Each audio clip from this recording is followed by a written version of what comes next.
सकते हैं इसको?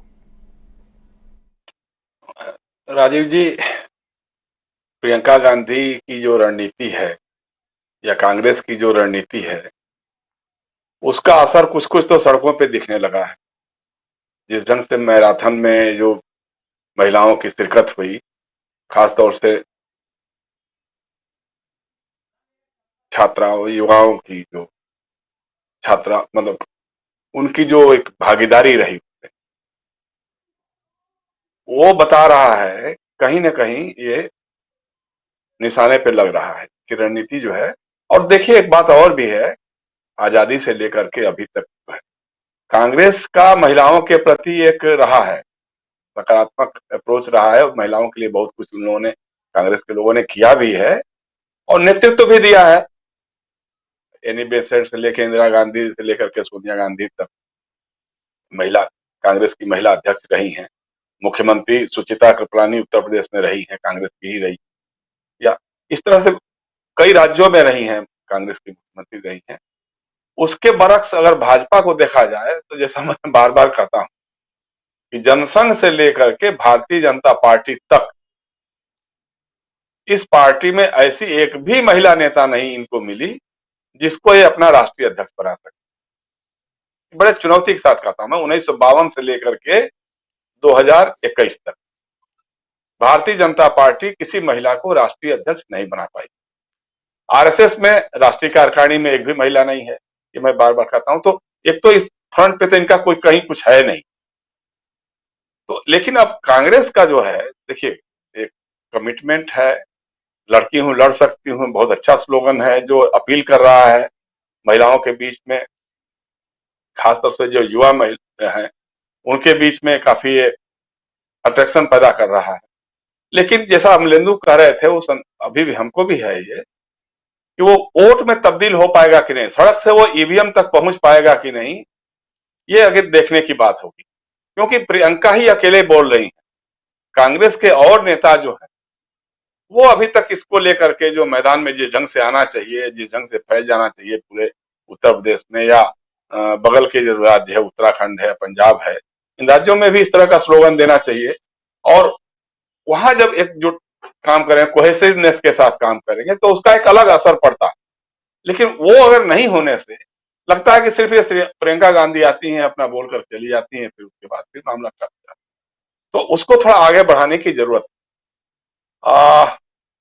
अब जिस ढंग की जो अभी फिरोजाबाद में जो दिखाया आपने, जो चूड़ी वाले, जो चूड़ी बनाने वाली महिला के साथ प्रियंका गांधी की जो बातचीत है, या उसके साथ जो चूड़ी बनाना सीख रही थी वो, तो एक तो लोगों के बीच मिक्स होने में उनकी अपनी एक बहुत ये है, मतलब क्या उसको बोल सकते हैं, उसमें उनका लगता है कि मतलब लोगों के बीच में जाके घुल मिल जाना, कभी वो खेतों में खलिहानों में काम करने वाली महिलाओं के बीच बैठ जाना, उनके साथ खाना भी खा लेना, उनके साथ कुछ ये भी कर लेना।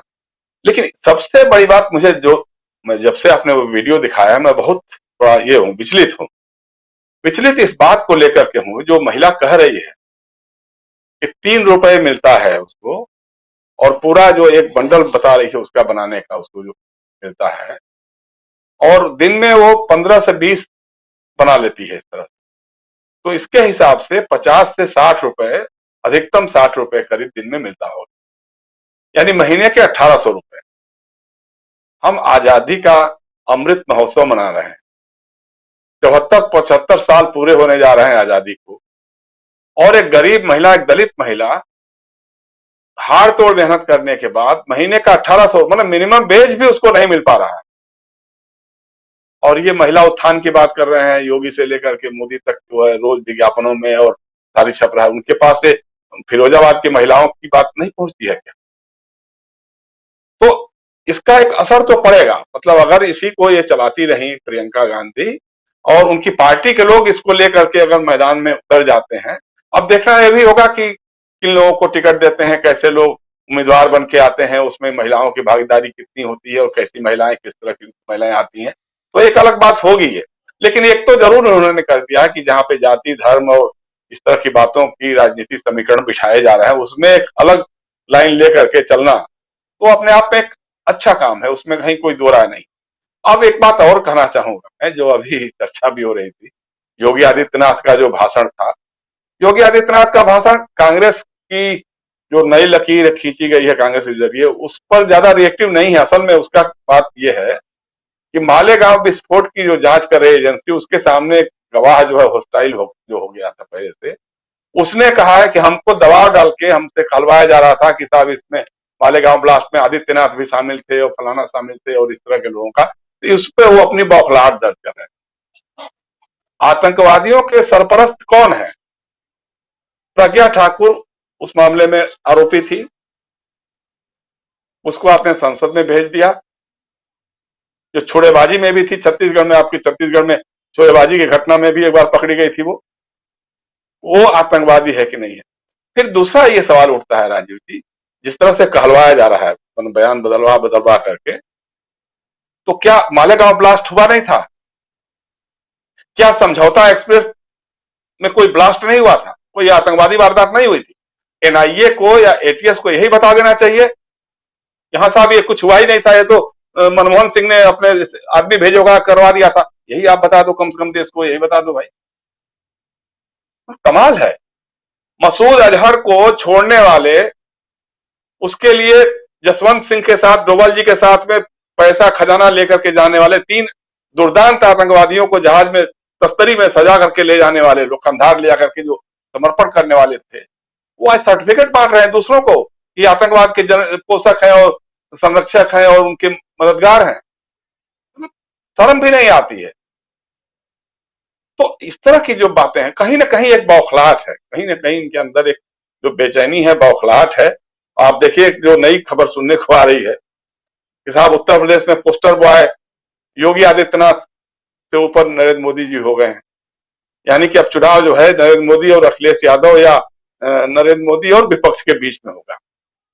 योगी जी को थोड़ा सा सबड्यूट किया जा रहा है कि भाई आपसे मामला समझ नहीं पा रहा है। अब मैं जिस तरह से लीड ले रहे हैं लगातार उनकी सभाएं, मैंने पहले भी कहा था कि हमको सूचना मिली है कि 10-12 जनवरी तक वो उत्तर प्रदेश उत्तराखंड में सभाएं करेंगे। उसके बाद ही जब उनसे बात हो जाएगी मुख्य चुनाव आयुक्त साहब की कि हाँ साहब अब हो गया, बस इसके आगे और तो नहीं करना रैलियां, या और तो नहीं फीता काटना है, या और कहीं शिलान्यासी पत्थर रखना है, तो उसके बाद फिर वो चुनाव का कार्यक्रम घोषित होगा।